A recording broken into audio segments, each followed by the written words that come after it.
परिमंडळ 5 कडून 18 सराईत गुन्हेगारांना तडीपार करण्यात आले आहे।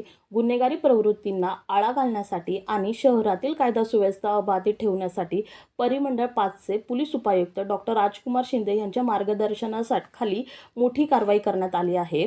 18 सराईत गुन्हेगारांना 2 वर्षासाठी तडीपार करण्यात आले आहे। तडीपार झालेल्या या गुन्ह्यामध्ये दारू विक्री, दरोडा, जबरी चोरी, मारहाण, जखमी करणे, खंडणी, शस्त्रसाठा, विनयभंग आणि सरकारी कामात अडथळा निर्माण करणे अशा गंभीर गुन्ह्यामध्ये गुंतलेले हे आरोपी आहेत। या कारवाईत काळीपडार, वानवडी, कोंढवा, बिबेवाडी, लोणी काळभर, हडपसर, मुंडवा आणि फुरसुंगी पोलीस ठाण्यातील गुन्हेगारांचा समावेश आहे।